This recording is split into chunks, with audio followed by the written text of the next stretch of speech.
Tu prends un cahier, un stylo, les rideaux vont s'ouvrir, tu regardes une fois, ou deux fois, voire trois fois, puis tu refais toi-même l'exercice. Métropole, septembre 2013. Exercice 4. On considère la suite UN définie sur grand N par U0 égale 2 et pour tout entier naturel N, UN plus 1 égale UN plus 2 sur 2 UN plus 1. On admet que pour tout entier naturel N, UN est strictement supérieur à 0. Première question, petit a, calculer U1, U2, U3, U4. On pourra en donner une valeur approchée à 10 à la puissance moins 2 près.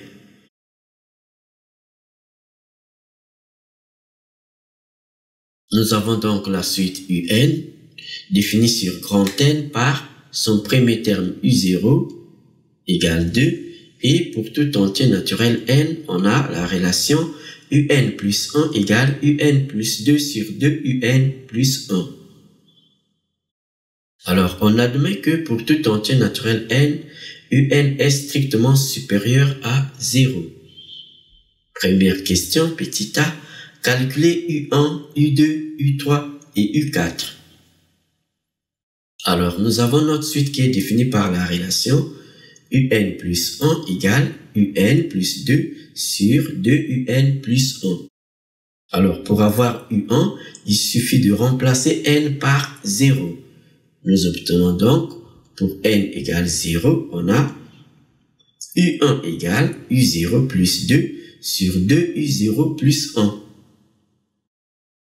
On connaît U0. U0 est égal à 2, on remplace, ce qui nous donne 2 plus 2 sur 2 fois 2 plus 1.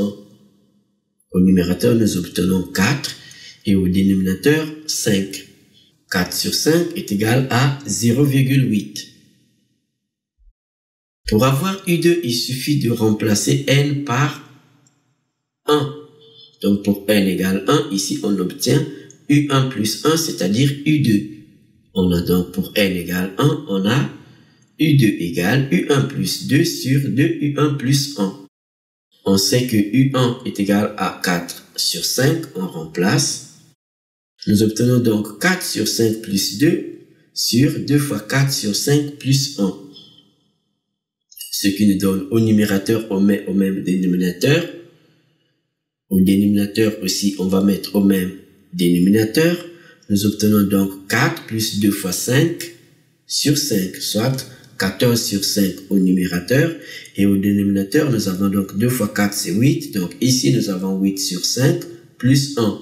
En mettant au même dénominateur, nous obtenons 8 plus 1 fois 5 sur 5.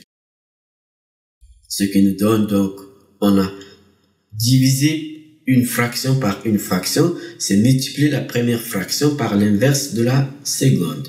Ce qui nous donne donc 14 sur 5, ici 8 plus 5 ça fait 13, l'inverse ça fait donc 5 sur 13 et on simplifie par 5, nous obtenons donc 14 sur 13 qui est à peu près égal à 1,08. Pour avoir U3, il suffit de remplacer N par 2. Donc pour N égale 2, on a U3 égale U2 plus 2 sur 2 U2 plus 1. On remplace U2 par sa valeur. On prend les fractions. Nous avons donc 14 sur 13 plus 2 sur 2 fois 14 sur 13 plus 1. On met au même dénominateur. On obtient donc 14 plus 2 fois 13, c'est-à-dire 26 sur 13. Au dénominateur, on obtient donc 2 fois 14, c'est 28, plus 1 fois 13 sur 13. Ce qui nous donne, la première fraction, nous avons donc 40 sur 13, parce que 14 plus 26 égale 40. Multiplié par l'inverse de la seconde fraction, c'est-à-dire, alors 28 plus 13, nous obtenons 41, donc l'inverse ici nous donne 13 sur 41. Donc, on peut simplifier par 13. Nous obtenons donc U3 égale 40 sur 41, qui nous donne à peu près 0,98. Pour avoir U4, 4, on remplace N par 3. Donc nous obtenons U4 égale U3 plus 2 sur 2 U3 plus 1. Ce qui nous donne, on remplace U3 par sa valeur en fraction. Nous avons donc 40 sur 41 plus 2 sur 2 fois 40 sur 41 plus 1. Ce qui nous donne ici, en mettant au même dénominateur, nous obtenons donc 40 plus 2 fois 41, c'est-à-dire 82 sur 41. Ici, nous avons donc 2 fois 40, c'est 80. Donc, plus 1 fois 41 sur 41. Donc, ici, nous avons donc 40 plus 82, ça fait 122. 80 plus 41, ça fait 121. Donc, on multiplie la première fraction par l'inverse de la seconde. Ce qui nous donne 122 sur 41 multiplié par 41 sur 121. On simplifie par 41. Ce qui nous donne 122 sur 121, à peu près égal à 1,01. Première question, petit b, vérifiez que si n est l'un des entiers 0, 1, 2, 3 et 4, alors un moins 1 a le même signe que moins 1 à la puissance n. Alors, on va donc vérifier pour n égale 0. Puisqu'on nous a dit que pour n égale 0, 1, 2, 3 et 4. Donc, pour n égale 0, on va donc vérifier si un moins 1 a le même signe que moins 1 à la puissance n. Donc, pour n égale 0, on va vérifier si u0 moins 1 a le même signe que moins 1 à la puissance 0. On a donc u0 moins 1. On sait que par définition, u0 est égal à 2. Donc, on fait 2 moins 1 qui est égal à 1. On vérifie aussi que moins 1 à la puissance 0 est égal à 1 parce que tout nombre élevé à la puissance 0 est égal à 1. Donc, de même, moins 1 à la puissance 1 est égal à 1. Donc, les deux ont le même signe. On vérifie aussi pour n égale à 1, on va faire donc la différence U1 moins U0. U1 moins U0, on a trouvé U1 c'est 0,8, on remplace par sa valeur, on a donc 0,8 moins 1 qui nous donne moins 0,20. On vérifie aussi moins 1 à la puissance 1 qui nous donne moins 1. On voit bien que les deux ont le même signe, c'est-à-dire le signe négatif. On continue pour n égale à 2. Donc on vérifie si U2 moins 1 a le même signe que moins 1 à la puissance 2, c'est-à-dire positif. On a donc U2 moins 1 qui nous donne 1,08 moins 1, ce qui nous donne 0,02. On voit bien aussi que moins 1 à la puissance 2 est égal à 1. Donc c'est un nombre positif. On voit bien que les deux ont le même signe. On fait de même pour n égale 3. Pour n égale 3, on vérifie. U3 moins 1, on remplace U3 par sa valeur, 0,98, moins 1, ce qui nous donne moins 0,02. On voit bien que moins 1 à la puissance 3 est égal à moins 1. On a donc le même signe qui est le signe négatif. Pour n égale à 4, on a U4 moins 1 égale, donc on remplace U4 par sa valeur, ce qui nous donne 1,01 moins 1, ce qui nous donne 0,01. On voit bien que moins 1 à la puissance 4 est égal à 1. Donc les deux ont le même signe. Donc les différences UN moins 1 changent de signe à chaque rang. Si n est pair, on a le signe plus, et si n est impair, on a le signe moins. Première question, petit c, établir que pour tout entier naturel n, on a un plus 1 moins 1 égale moins un plus 1 sur 2 un plus 1. Alors, par définition, pour tout entier naturel n, on a un plus 1 égale un plus 2 sur 2 un plus 1. Ça, c'est donc la relation que nous définit la suite un. Donc, on nous demande de vérifier que cette différence est égale à moins un plus 1 sur 2 un plus 1. Donc, on va vérifier. On va remplacer donc un plus 1 ici. Nous obtenons donc un plus 1 moins 1. on remplace un plus 1 par sa valeur, ce qui nous donne un plus 2 sur 2, un plus 1 moins 1. On met le tout au même dénominateur, nous obtenons donc un plus 2 moins 1 qui multiplie 2un plus 1, le tout sur 2un plus 1. Alors, on va faire les calculs. On a un moins 2un nous donne moins un. 2 moins 1 nous donne 1, ce qui nous donne moins un plus 1 sur 2un plus 1. Donc, c'est ce qu'on nous a demandé d'établir. Première question, petit d, démontrer par récurrence que pour tout entier naturel n, on a un moins 1 a le même signe que moins 1 à la puissance n. Alors, démonstration par récurrence. On se donne la propriété Pn qui n'est rien d'autre que ce qu'on nous demande de démontrer, c'est-à-dire soit Pn est la propriété pour tout entier naturel n, un-1 a le même signe que moins 1 à la puissance n. Alors, la première étape, c'est l'initialisation. Initialisation, on nous dit pour tout entier naturel n. Donc, la première valeur prise par n, c'est 0. Donc, on va vérifier si u0 moins 1 a le même signe que moins 1 à la puissance 0. Ça, on a déjà vérifié. Nous avons donc u0 moins 1 qui est égal à 1. On a vu aussi que moins 1 à la puissance 0 est égal à 1. Donc, on a le même signe entre moins 1 à la puissance 0 et u0 moins 1. On conclut que la propriété Pn est vraie au rang n égale 0. La deuxième étape, c'est l'hérédité. Alors ici, on suppose que la propriété est vraie au rang n plus grand que 0, parce qu'on a vérifié qu'elle est vraie au rang n égale 0. Donc ici, on suppose qu'elle est vraie au rang n plus grand que 0. Donc, c'est-à-dire qu'on suppose que nous avons un-1 a donc le même signe que moins 1 à la puissance n. Et ensuite, on va montrer qu'elle est vraie au rang suivant, c'est-à-dire au rang n plus 1.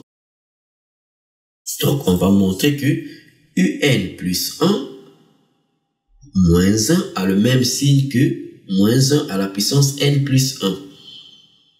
Alors, d'après la question 1 petit c, on a vu qu'on a fait la différence. Un plus 1 moins 1 est égal à moins un plus 1 sur 2 un plus 1. Alors, on nous demande de vérifier. Donc, on va vérifier si un plus 1 moins 1 a le même signe que moins 1 à la puissance n plus 1. Donc, on va prendre un plus 1 moins 1. On va vérifier si on a le même signe que moins 1 à la puissance n plus 1. Alors, nous avons un plus 1 moins 1 qui est égal à moins un plus 1 sur 2 un plus 1. Alors, ici, on va mettre donc moins 1 en facteur, puisque ici, nous avons notre hypothèse de récurrence, un moins 1. Donc, en mettant moins 1 ici en facteur, nous obtenons notre hypothèse de récurrence. Donc, en mettant moins 1 en facteur au dénominateur, on a moins 1 facteur de un moins 1 sur 2 un plus 1. Alors, on sait que pour tout entier naturel n, on a un strictement supérieur à 0. Ça a été dit dans l'énoncé. Donc, un étant strictement supérieur à 0, donc le dénominateur, 2 fois un, est donc strictement supérieur à 0, 2 fois un plus 1 est donc strictement supérieur à 0. On le mentionne. Alors, nous avons ici un moins 1. Un moins 1 a le même signe que moins 1 à la puissance n. C'est notre hypothèse de récurrence. On conclut que moins 1 qui multiplie donc un moins 1 a le même signe que moins 1 qui multiplie moins 1 à la puissance n. Ce qui nous donne moins 1 à la puissance n plus 1. Ici, on applique les propriétés de la fonction puissance. Donc, on conclut que un plus 1 qui est égal à moins 1 qui multiplie un moins 1 sur 2 un plus 1 a le même signe que moins 1 à la puissance n plus 1. ce qui nous permet de dire que la propriété Pn est héréditaire. Donc, elle est vraie au rang n plus 1.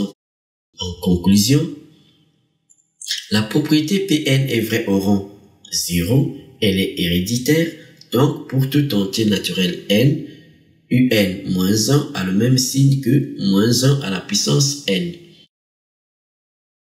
Deuxième question. Pour tout entier naturel n, on pose Vn égale un moins 1 sur un plus 1. Petit a, établir que pour tout entier naturel n, Vn plus 1 égale moins un plus 1 sur 3un plus 3. Donc, on nous demande d'établir que Vn plus 1 est égal à ceci. Nous avons Vn ici. Donc, pour avoir Vn plus 1, on remplace n par n plus 1. Donc, partons donc de l'expression de Vn. Nous avons Vn égale un moins 1 sur un plus 1. Donc, on remplace n par n plus 1 pour avoir Vn plus 1. Donc, Vn plus 1 est égal donc à un plus 1 moins 1 sur un plus 1 plus 1. Alors, d'après la question 1 petit c, on a vu que pour tout entier naturel n, cette différence qui est au numérateur, c'est-à-dire un plus 1 moins 1, est égale à moins un plus 1 sur 2un plus 1. Et par définition aussi, nous avons notre suite un qui est définie par la relation pour tout entier naturel n, un plus 1 égale un plus 2 sur 2un plus 1. Donc, on va remplacer, d'une part, au numérateur, on va remplacer par moins un plus 1 sur 2un plus 1. Et au dénominateur, on va remplacer un plus 1 par un plus 2 sur 2un plus 1. Donc, d'après la question 1 petit c, on a un plus 1 moins 1 égale moins un plus 1 sur 2un plus 1.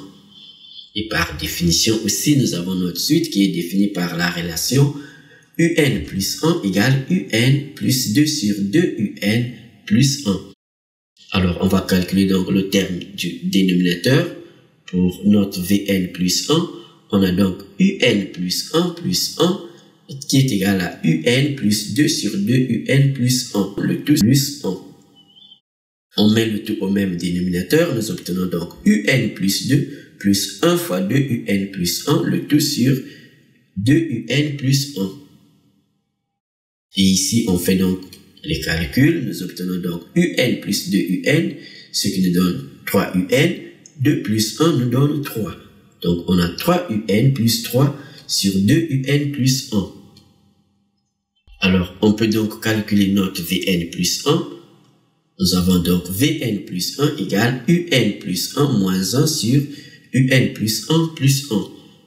Le terme du dénominateur, on vient de le calculer, c'est 3un plus 3 sur 2un plus 1. Au numérateur, nous avons moins un plus 1 sur 2un plus 1. Et on remplace ce qui nous donne moins un plus 1 sur 2un plus 1 au numérateur sur 3un plus 3 sur 2un plus 1. Donc, on multiplie la première fraction par l'inverse de la seconde, c'est-à-dire, on a donc moins un plus 1 sur 2un plus 1 multiplié par l'inverse de cette fraction, c'est-à-dire 2un plus 1 sur 3un plus 3. Alors, ici, on peut simplifier par 2un plus 1, ce qui nous donne moins un plus 1 sur 3un plus 3. Deuxième question, petit b. Démontrer que la suite Vn est une suite géométrique de raison moins 1 tiers. Un rappel de cours. Vn est une suite géométrique si nous avons donc cette relation Vn plus 1 égale QVn. Donc, par définition, on a vu que Vn est défini par la relation Vn égale un moins 1 sur un plus 1. Et d'après la question précédente, on a calculé Vn plus 1 qui est égal donc à moins un plus 1 sur 3un plus 3. Donc, on le précise ici. Alors, ici, donc, on peut donc mettre moins un tiers en facteur. Ici, au dénominateur, si on met 3 en facteur, on a un plus 1 en mettant 3 en facteur. Et au numérateur, en mettant moins 1 en facteur, on obtient bien un moins 1. Donc, ce qui nous permet donc d'écrire que Vn plus 1 est égal à moins un tiers qui multiplie donc un moins 1 sur un plus 1.